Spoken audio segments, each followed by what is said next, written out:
আলাউদ্দিননগর, কুমারখালী, কুষ্টিয়ার আলাউদ্দিননগরের রাজ hotel and restaurant নামে নতুন একটি রেস্টুরেন্ট হয়েছে।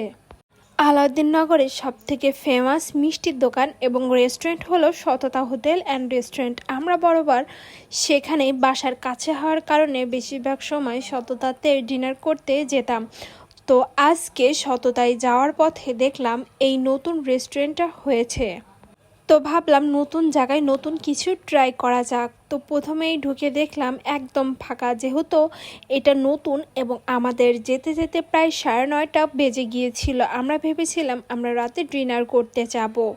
তো এখানের পরিবেশ দেখে অনেক বেশি ভালো লাগলো, একদম খোলামেলা এবং পরিষ্কার পরিচ্ছন্ন এখানে ব্যবস্থা রয়েছে। আর এখানে ওনারা কতটা হাইজিনিক মেনটেন করে আপনাদের সামনে রান্না করবে সেটাও আপনারা দেখতে পারবেন। তাদের রান্নাঘরটা একদম ওপেনলি রয়েছে, আপনি যেটাই অর্ডার করেন না কেন ওনারা কিভাবে বানাচ্ছেন সেটা আপনারা নিজের চোখে দেখে তারপরে অর্ডার দিতে পারবেন।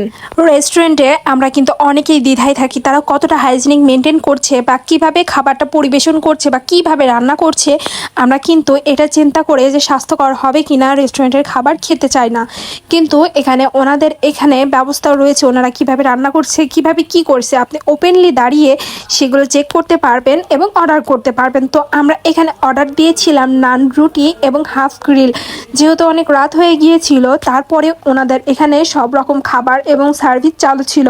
আমরা 2জন মাত্র কাস্টমার গিয়েছিলাম, তারপরেও তাদের ব্যবহারটা অনেক বেশি ভালো লেগেছিল। তারা গরম গরম আমাদের খাবার পরিবেশন করেছিল এবং আমাদের সাথে ভালো ব্যবহারও করেছিল। আমরা প্রথমে অর্ডার করেছিলাম গ্রিল এবং নান রুটি। তাদের গ্রিল এবং নান রুটির টেস্ট অনেক বেশি ভালো ছিল নতুন হিসেবে।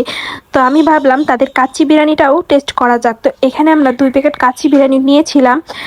রাইসের পরিমাণটাও ভালো ছিল এবং মাংসটাও অনেক বেশি ভালো ছিল। আপনারা চাইলে এই নতুন রেস্টুরেন্টে ঘুরে আসতে পারেন, আমার কিন্তু অনেক ভালো লেগেছিল। রাত 9টা 10টার সুন্দর এই চাঁদের আলো দেখতে দেখতে বাইকে করে বাসায় চলে গেলাম।